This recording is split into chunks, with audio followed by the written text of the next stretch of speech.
नमस्कार सर जी। नमस्कार जी। ये आज बच्चों का कैसा क्या प्रोग्राम चल रहा है अंदर?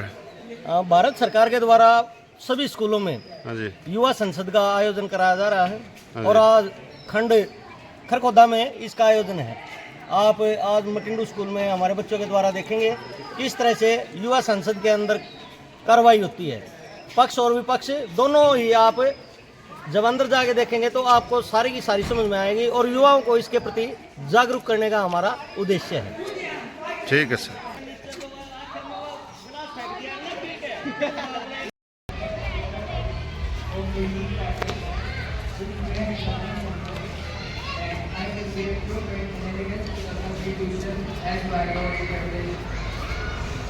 I will promote the sovereignty and integrity of India and I will try to legislate the duties and authorities. I further pledge to represent to voice of the youth with sincerity, honesty and dedication. I will strive to uphold the democratic values of our nation, promote justice and equality, contribute to the vision of strong, progressive and united India. Congratulations.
Gujarat के 16 मुख्यमंत्री के रूप में नियुक्त किया था।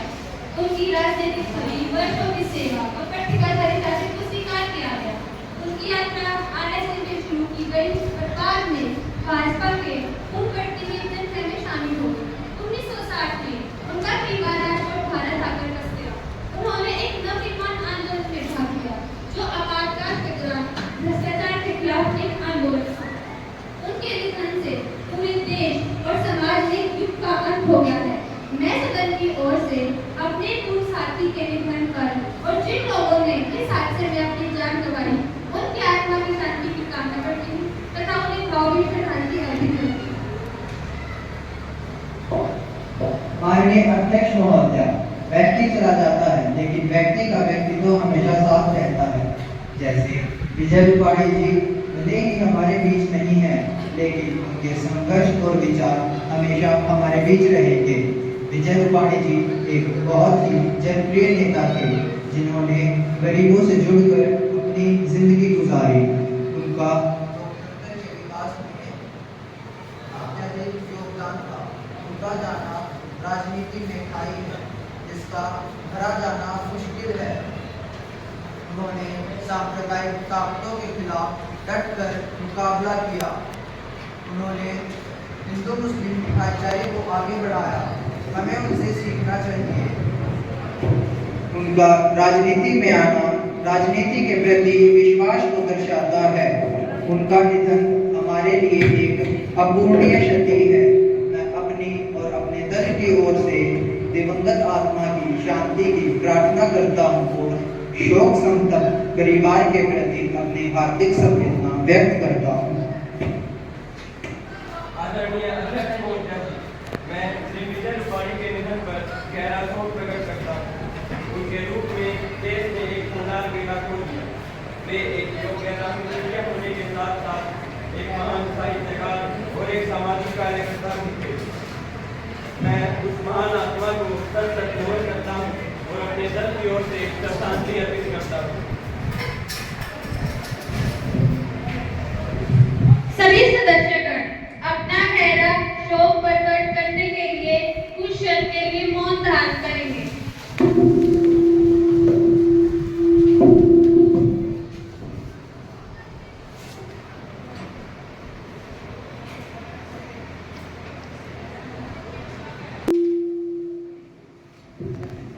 माननीय प्रधानमंत्री जी, अब आप अपने मंत्रिमंडल के मंत्रियों का सदस्य परिचय करवाएंगे। माननीय महोदया, मैं आपके माध्यम से मंत्रिमंडल में शामिल नए मंत्रियों का परिचय सदन से करवाना चाहूंगा। कुमार हिमांशु, परिवहन मंत्री। कुमार विजय, पर्यटन मंत्री। कुमार कृष, कानून मंत्री। कुमार शिवम, रेल मंत्री। कुमार चिराग, पर्यावरण मंत्री। कुमारी स्वाति, गृह मंत्री। कुमारी स्नेहा, विदेश मंत्री। कुमारी महक, ऊर्जा मंत्री।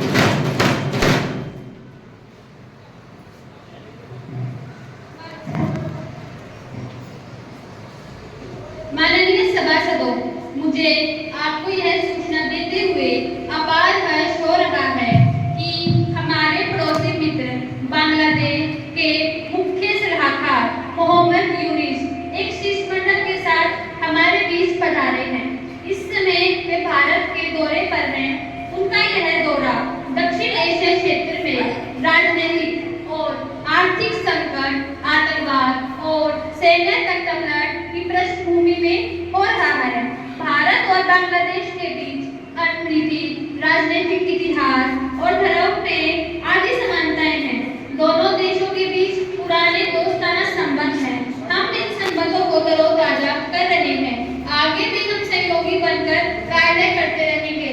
मैं सदन की ओर से इनका हार्दिक स्वागत करती हूँ।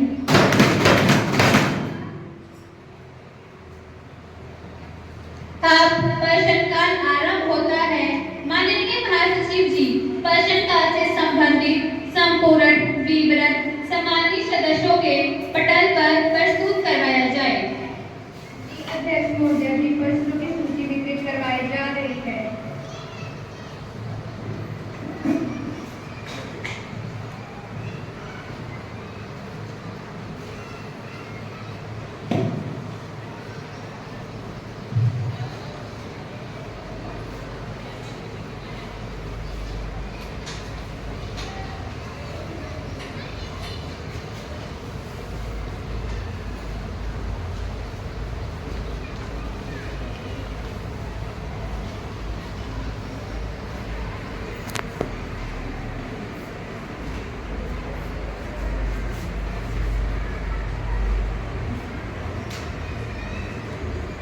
प्रश्न संख्या 101, कुमारी दिशा अपना प्रश्न रखें।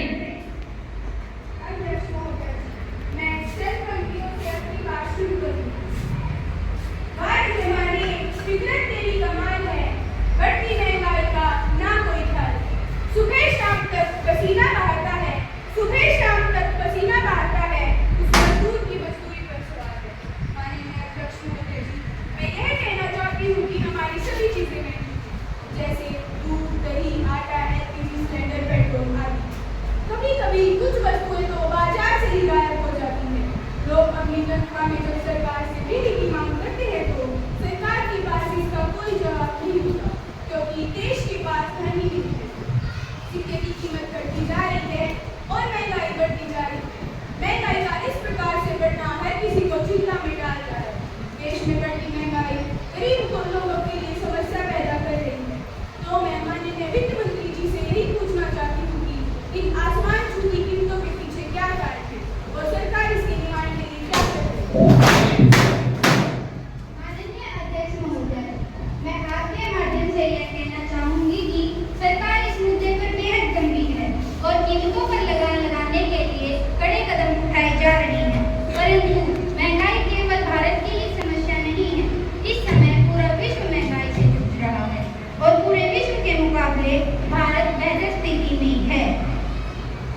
वृद्धि की गई है और सरकार आर्थिक प्रयासों द्वारा महंगाई दर को और अधिक बढ़ने से रोकने की चाहत से आगे बढ़ रही है। अब मैं विपक्षी सांसद से यही कहना चाहूंगी कि परिंदों ने एक उड़ान भरी है, पंखों का इम्तिहान बाकी है, जीती है चंदबाजियां अभी तो सारा आसमान बाकी है, अभी तो सारा आसमान बाकी है। कोई पूरक प्रश्न? माननीय अध्यक्ष महोदया जी, मैं माननीय वित्त मंत्री जी से यह पूछना चाहता हूँ कि क्या इस मूल्य वृद्धि से हमारी अर्थव्यवस्था पूरी तरह प्रभावित हुई है अथवा नहीं? मंत्री महोदया पता नहीं मेरे विपक्षी साथी मुझसे क्या स्पष्ट करवाना चाहते हैं। मैं पहले ही आपके माध्यम से यह बता चुकी हूँ कि वैश्विक एजेंसियों के अनुसार तमाम ग्लोबल चिंताओं के बावजूद भी भारत सबसे तेजी से बढ़ती अर्थव्यवस्था बना हुआ है।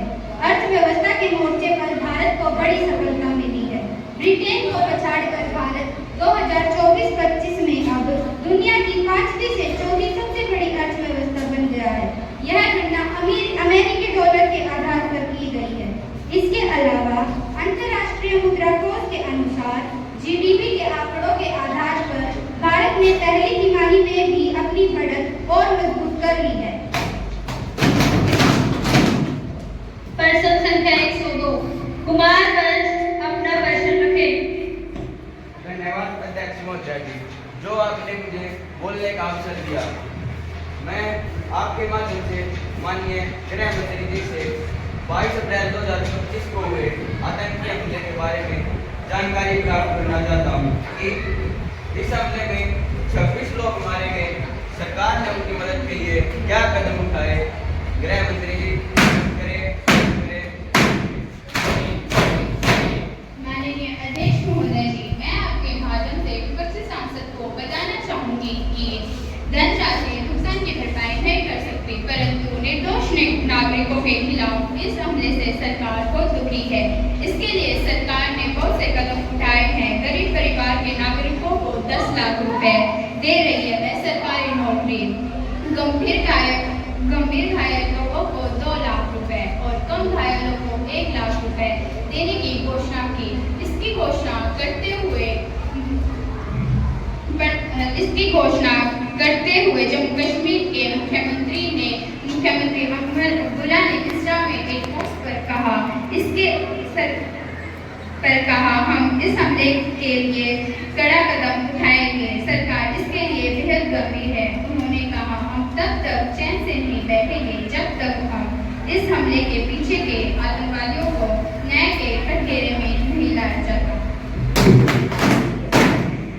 प्रश्न संख्या 103 कुमार रजत अपना प्रश्न रखें।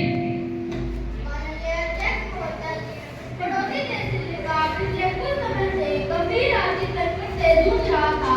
वहाँ का विदेशी मुद्रा भंडार लगभग समाप्त हो चुका था और श्रीलंका भारी भरकम कर्ज के तले दब गया था, जिसके चलते सभी जरूरी चीजों के दाम आसमान छू रहे थे।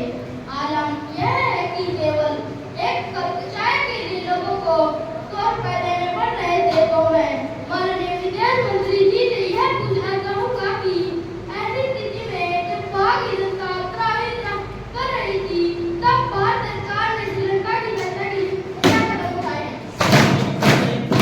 माननीय अध्यक्ष महोदय जी, मैं आपके माध्यम से अपने विपक्षी साथी को यह कहना चाहूंगी कि भारत ने सदैव अपने पड़ोसी देशों की सहायता के लिए कदम आगे बढ़ाया है और श्रीलंका भी इससे अछूता नहीं है।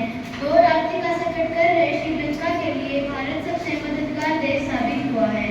अपनी पड़ोसी पहल नीति के तहत सरकार के अपने सभी पड़ोसी देशों के साथ मैत्रीपूर्ण संबंध बनाने के लिए प्रतिबद्ध है।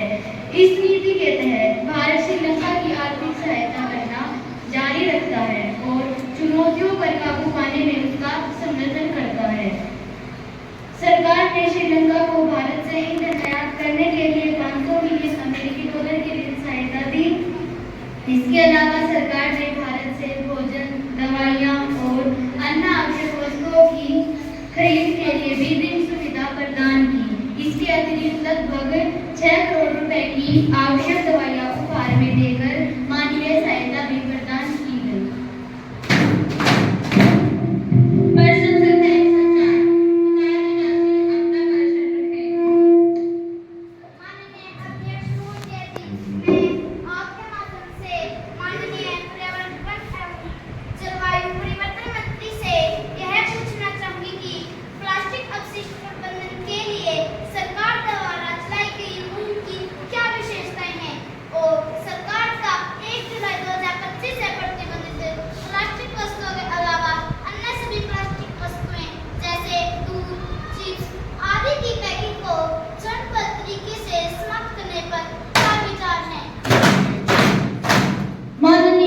अध्यक्ष महोदय जी, मैं आपके माध्यम से विपक्षी सांसद को यह बताना चाहूँगा कि देश को प्लास्टिक मुक्त बनाने की दिशा में सरकार ने 1 जुलाई 2025 से सिंगल यूज वस्तुओं की खरीद बिक्री व मैन्युफैक्चरिंग पर रोक का आदेश जारी कर दिया है।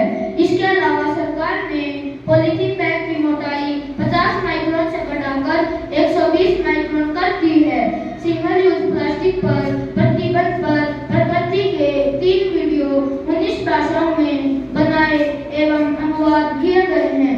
इन्हें आगे के प्रचार के लिए राज्यों एवं केंद्र शासित प्रदेशों के साथ साझा किया गया है।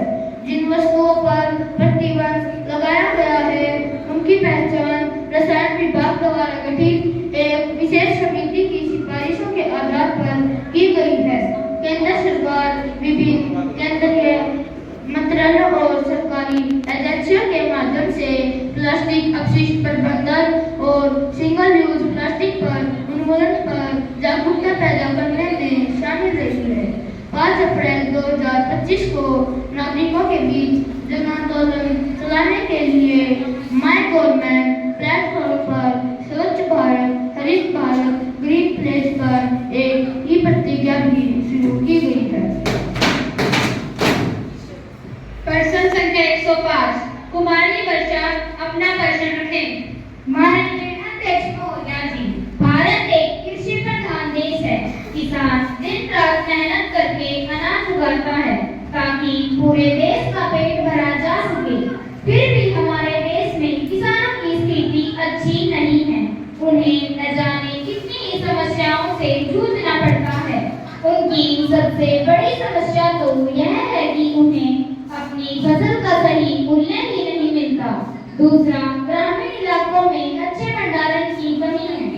ऐसे में किसानों पर जल्द से जल्द फसल का सौदा करने का दबाव होता है और सरकार अभी तक इस समस्या का कोई उचित उपाय नहीं खोज पाई है। माननीय महोदय, मैं माननीय कृषि मंत्री जी से यह पूछना चाहूंगी, आखिर ऐसा क्यों हो रहा है और सरकार इसके निवारण के लिए क्या कर रही है? माननीय अध्यक्ष महोदय जी, मैं आपके माध्यम से मेरे विपक्षी साथी को यह बताना चाहूंगी कि किसानों की इस दयनीय दशा से सरकार भली भांति अवगत है और सरकार ने इसके लिए बहुत से कदम भी उठाए हैं। सरकार ने इस वर्ष के अंत तक किसानों की आय को 2 गुना करने का लक्ष्य रखा है। इनाम के द्वारा सभी कृषि बाजारों को आपस में जोड़ दिया गया है। सभी फसलों का समर्थन मूल्य भी बहुत बढ़ा दिया गया है, खासतौर पर दालों का। इसके साथ ही सरकार कृषि ऋण को माफ करने की दिशा में भी कदम उठा रही है। अध्यक्ष महोदय, इतना सब किए जाने के बाद भी जो सबसे बड़ी चिंता और दुख का विषय है वह है किसानों की आत्महत्या। दैनिक भास्कर और इंडिया टुडे ने भी प्रतिवर्ष अपनी रिपोर्ट में 10,000 से अधिक किसानों के द्वारा आत्महत्या किए जाने का वर्णन किया है। तो अगर सरकार ने इतने ही कदम उठाए हैं तो इस समस्या का अभी तक अंत क्यों नहीं हुआ? क्या सरकार अपनी नीतियों को व्यवहारिक चौका पहनाने में असफल रही है? मैं यही पूछना चाहूंगी कि किसानों की आत्महत्या के बारे में सुनकर इस देश के प्रधान को नींद कैसे आ जाती है? माननीय कृषि मंत्री इस विषय में क्या कहना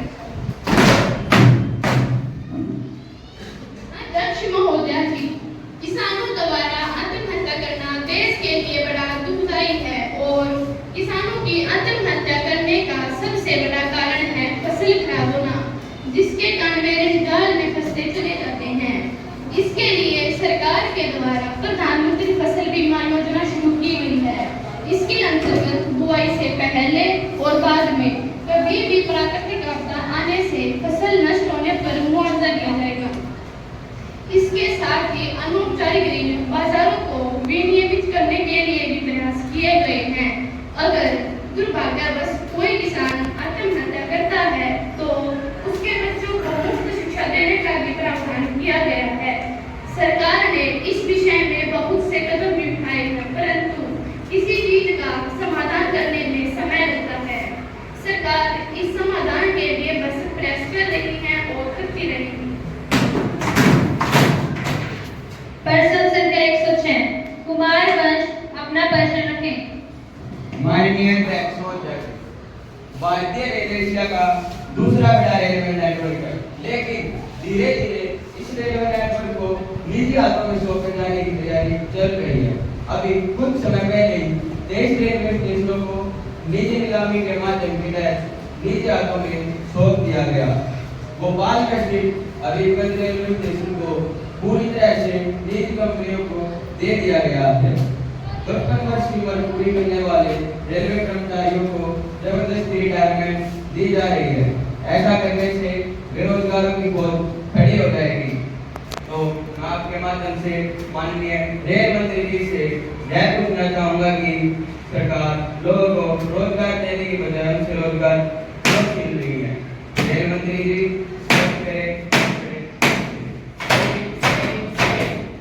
माननीय अध्यक्ष महोदय जी, मैं अपने विपक्षी साथी को यह बताना चाहता हूँ कि ग्लोबलाइजेशन के इस दौर में विश्व स्तरीय सुविधाएं देकर ही विदेशी निवेश को भारत में लाया जा सकता है। नई नई कंपनियां भारत में आएंगी तो लोगों को रोजगार मिलेगा। रेलवे के कुछ ही स्टेशनों को निजी हाथों में सौंपने से यहाँ साफ सफाई तो बेहतर रहेगी, साथ ही यहाँ यात्रियों को विश्व स्तरीय सुविधाएं भी उपलब्ध करवाई जाएंगी। अमेजन इंडिया को सिर्फ 2.5 टन तक के पार्सल को मौका देने के लिए ही स्वैच्छिक रिटायरमेंट दी जा रही है। ऐसा करने से नागरिकों के लिए रोजगारों के नए नए अवसर पैदा होंगे। अब प्रश्नकाल समाप्त होता है और शून्यकाल आरंभ होता है। कुमारी वर्षा अपना प्रश्न रखें।